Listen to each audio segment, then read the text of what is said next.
Hi everyone. A few weeks ago, I flew to Sicily as I had never been there before, and I had found a direct flight from Edinburgh to Palermo at a good price. My Sicilian journey started in Falcone and Borsellino airport, formerly called Punta Raisi, and in this video, I'd like to tell you their story. The story of Palermitan judges Giovanni Falcone and Paolo Borsellino. These were Giovanni Falcone and Paolo Borsellino. Their life has been dedicated to doing a war against the mafia in Sicily. That's why they were killed. It is a story that you can't help but think about when you visit Sicily's capital city. If you were born and bred in Italy, you will have studied the judges' lives in school. You will have had teachers assigning you books about them to read during the summer holidays, and you will have heard about the anniversary of their death. But if you weren't born and bred in Italy, perhaps you've never heard of them. So,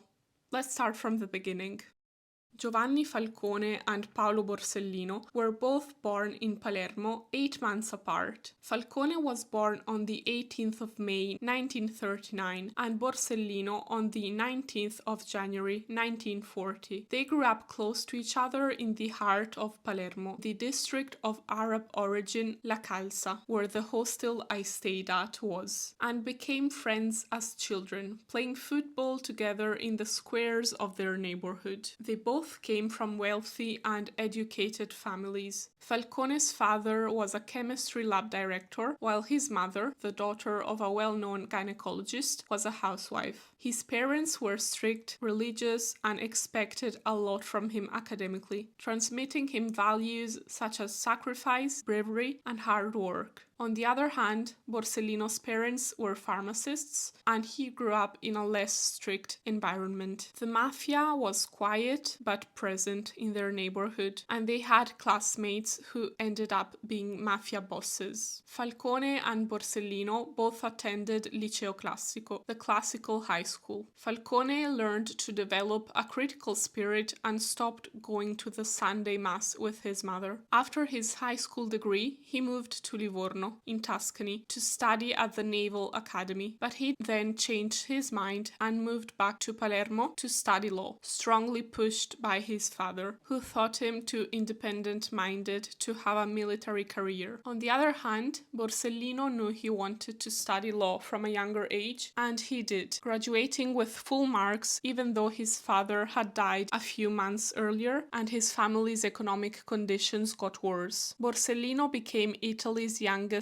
magistrate. While Falcone drifted away from his conservative and Catholic middle-class parents towards communism, Borsellino was religious and conservative. In his youth, he had been a member of the Fronte Universitario d'Azione Nazionale, a right-wing university organization affiliated with the neo-fascist Italian socialist movement. However, neither of them ever joined a party, and their opposite political leanings didn't get in the way of their friendship and work. After university, they both started their careers as judges. Neither of them had planned to get involved in the fight against the Sicilian mafia, Cosa Nostra, literally meaning our thing. However, they were assigned cases involving it and had colleagues murdered by the mafia, hence becoming disturbed by what they discovered and never being able to turn back. Their paths reunited in Palermo when they started exchanging information on the investigations they were working on. One of the famous qualities of Falcone's work was discovering illegal activities by focusing on banking and corporate inquiries. His innovative method was follow the money, and it is an approach which is still used nowadays. In 1981, a mafia war started in Palermo. There was a death every 3 days. People under investigation were killed or disappeared in unknown circumstances. Around 1,200 people were killed. It was discovered that behind the assassinations there were the so-called farmers of Corleone, around 70 people led by Il Capo dei Capi, the boss of the bosses, Totorina.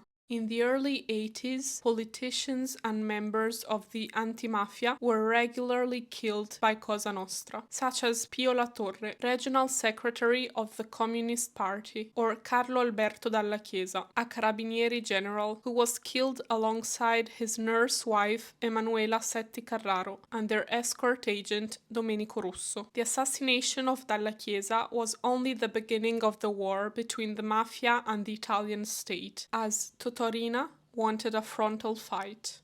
Piersanti Mattarella, the brother of current president of Italy Sergio Mattarella, also born in Palermo, was killed while he led the position of president of the regional government of Sicily. Many of the people involved in the war, such as magistrate Antonino Caponnetto in the Foto next to Paolo Borsellino, lived a recluse life away from their partners and children who lived in other cities to fully dedicate themselves to their mission. Caponnetto chose a number of magistrates, including Falcone, and recommended by Falcone himself, Borsellino, to disperse the individual risk and to have a complete vision of the Cosa Nostra phenomenon. This would have become the famous Anti-Mafia Pool. That's when the pentiti, the turncoats, phase started. That is, the mafiosi who regretted their past and started collaborating with justice. The turning point of the story involves former member of the Sicilian mafia, Tommaso Buscetta, who stated that he would have confessed to Falcone and Deputy Commissioner Gianni De Gennaro only. Buscetta was the first high-ranking mafioso to break the code of silence. Buscetta alerted Falcone that Cosa Nostra would have tirelessly tried to destroy him had he interrogated him. Falcone interrogated Buscetta anyway, discovering secrets and dynamics in a depth which was never seen before. A bunker room in Palermo courthouse was built within a year for a Maxi Trial, the biggest trial ever made against the mafia. Falcone, Borsellino, and their families were moved to the Asinara Island off the northwestern tip of Sardinia for safety reasons while they were working on the Maxi Trial. At the end of their month-long reclusion on the island, they received what they had confessed to be one of their worst disappointments from the Italian state. They were presented with a bill for their stay. In the meantime, Torina was still killing members of the police force and collaborators of the magistrates. The Maxi Trial started on the 10th of February 1986 with 475 defendants. At the end of it, 346 convictions were issued. Rina was given 2 life sentences in absentia, as he would only be caught in 1993. During the Maxi Trial, Pentito Buscetta said that Palermitan Vittorio Mangano, former stable keeper and administrator in former Premier of Italy Silvio Berlusconi's villa in Milan, was a member of Cosa Nostra. Berlusconi's stable keeper was sentenced to 13 years in jail. He would be given 2 life sentences in 2000, but he would die of cancer before that. Borsellino defined Mangano one of the main bridges which linked the mafia in south of Italy with the mafia in the north. Mangano's real job in Silvio Berlusconi's villa is alleged to have been to deter kidnappers from targeting the billionaire's children. While Palermo Airport has been named after Falcone and Borsellino, just last week Milan Malpensa International Airport was named after Silvio Berlusconi by far-right Minister of Infrastructure and Transport Matteo Salvini. 48 hours before Falcone's death and 59 days before his own death, Paolo Borsellino released an exclusive interview which was never transmitted on Italian television, in which he said that there was an inquiry going on to investigate the relationship between Berlusconi, his right-hand man politician Dell'Utri, and mobster Mangano, who was hired by Dell'Utri.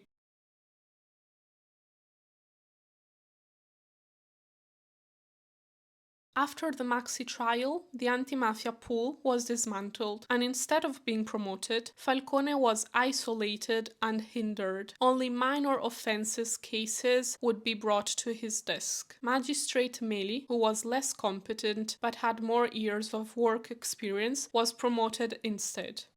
In 1989, Giovanni Falcone survived his first attack. A bomb was placed in the garden of his Addaura villa, located on the coast between Palermo and its seaside town Mondello. That's when Falcone started doubting that the terroristic attacks were being organized by Cosa Nostra only. He had the feeling that bigger powers were involved. As he was being hindered in Palermo after the foiled Addaura attack, Falcone moved to Rome for a new position, the direction of criminal affairs. It was found that Cosa Nostra tried to murder him while he was in Rome as well, but they couldn't do it in a non-striking way. From Rome, Falcone continued his efforts against the mafia, and he had the hope that he could do in Rome what he couldn't do in Palermo. In 1992, the murders organized by Totorina, who was looking for vengeance because of his 2 life sentences in the Maxi Trial, began. It was the worst year for the Anti-Mafia and one of the very worst years for Italian history. It started on the 12th of March, when politician Salvatore Lima, who didn't grant Totorina impunity, was killed when leaving his house in Mondello.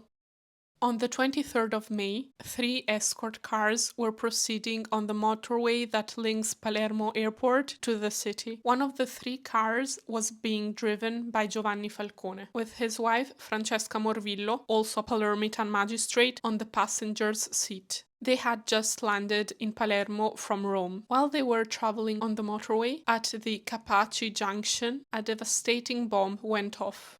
The bomb, which resonated for miles, consisted of 500 kilograms of TNT hidden under the motorway. 3 police officers died instantly, while Falcone and Morvillo violently crashed against a wall. People rushed to the motorway from the cars and houses nearby to provide first aid, and Falcone and his wife were still alive, but they died in Palermo's civic hospital. Falcone died 1 hour later, with friend Paolo Borsellino by his side, while his wife, Francesca Morvillo, died during surgery hours later. After Falcone's death, Borsellino knew he was next in line on Cosa Nostra's list. During the following weeks, he worked tirelessly, never mind his angst, to not disappoint the people who counted on him. He knew he was going to die, and apparently he had asked for a glimmer to be left in his security so that him and him alone would be killed and not his wife, children, or other people in his life. There was talk of a carabiniere friend of his who had betrayed him and a meeting with a politician in Rome that had left him very worried, even though to this day there's still a lot of mystery regarding these events. On July 17th, he said goodbye to his colleagues by hugging them one by one. On July 19, 57 days after his childhood friend and colleague Giovanni Falcone, Paolo Borsellino was killed along 5 police officers of his escort team in the entrance to his mother's apartment block. A car bomb filled with 100 kilograms of TNT exploded in Via D'Amelio, Palermo. The explosion was heard all over the city. Both attacks were ordered by Totorina. Falcone and Borsellino understood that there wasn't the state on one side and the mafia on the other. There was the mafia and a part of the state on the same side. Sarà la mafia ad uccidermi quando altri decideranno che devo essere ucciso. Mafia will kill me when others will decide that I've got to be killed, Paolo Borsellino told his wife Agnese before being murdered. Only moments after the bomb that killed Paolo Borsellino and 5 members of his escort team went off, his famous red notebook, where he would write notes about his investigations, was made disappear from the crime scene. It has been said that that was because the notebook contained precious information about what was behind the 2 bombings. So these were Giovanni Falcone and Paolo Borsellino, and I was going to say they are heroes in Italy, like national heroes, but then I read the title of a book before which is called Don't Call Them Heroes, And I get it, because if you call them heroes, it seems like they're not human. Well, they were men, normal men, just very brave men, obviously. And I guess it's the same reason why you shouldn't call someone who did awful things a monster, because then it's kind of a justification as if they're not human, but they are. Giovanni Falcone was killed with a bomb on the highway. He was killed with his wife. I would have loved to see the monument on the highway, but obviously I don't have a car here, and so I couldn't see the monument on the highway. I hope you liked this video. Subscribe, like, share, and comment if you did. And I'll see you in the next one. Bye bye.